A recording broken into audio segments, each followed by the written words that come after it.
اعوذ باللہ من الشیطان الرجیم، بسم اللہ الرحمن الرحیم۔ ناظرین السلام علیکم۔ ویڈیو شروع کرنے سے پہلے میری آپ تمام لوگوں سے گزارش ہے کہ ایک مرتبہ محبت اور عقیدت کے ساتھ سرکار دو جہاں صلی اللہ تعالیٰ علیہ وآلہ وسلم کی ذات بابرکت پہ درود پاک کا تحفہ پیش کر دیجیے۔ اللہم صلی علی محمد وعلی آل محمد کما صلیت علی ابراہیم وعلی آل ابراہیم انک حمید مجید۔ اللہم بارک علی محمد وعلی آل محمد کما بارکت علی ابراہیم وعلی آل ابراہیم انک حمید مجید۔ مصر اور بیت المقدس فتح ہوں گے۔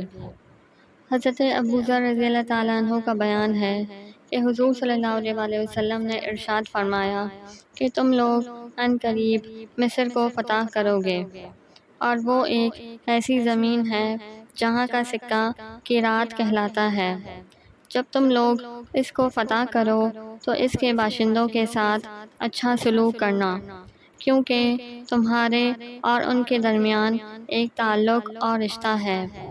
حضرت اسماعیل علیہ السلام کی والدہ ہاجرہ رضی اللہ تعالیٰ عنہا مصر کی تھیں، جن کی اولاد میں سارہ عرب ہے۔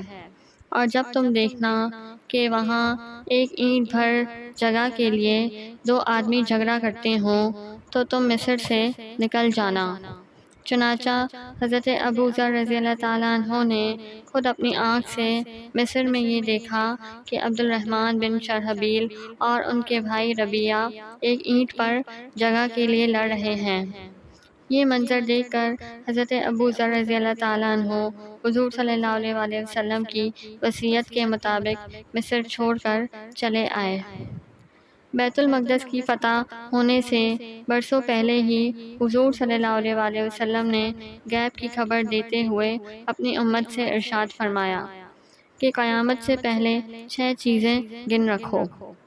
نمبر 1 میری وفات، نمبر 2 بیت المقدس کی فتح، نمبر 3 پھر طاعون کی وبا جو بکریوں کی گلٹیوں کی طرح تمہارے اندر شروع ہو جائے گی، نمبر 4 اس قدر مال کی کثرت ہو جائے گی کہ کسی آدمی کو 100 دینار دینے پر بھی وہ خوش نہیں ہوگا، نمبر 5 ایک ایسا فتنہ اٹھے گا کہ عرب کا کوئی گھر باقی نہیں رہے گا جس میں فتنہ داخل نہ ہوا ہو، نمبر 6 تمہارے اور رومیوں کے درمیان ایک صلح ہوگی اور رومی عہد شکنی کریں گے، وہ 80 جھنڈے لے کر تمہارے اوپر حملہ آور ہوں گے اور ہر جھنڈے کے نیچے 12,000 فوج ہوگی۔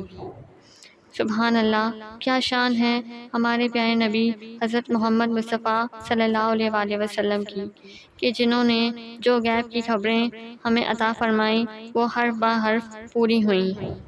وآخر دعوانا ان الحمد للہ رب العالمین۔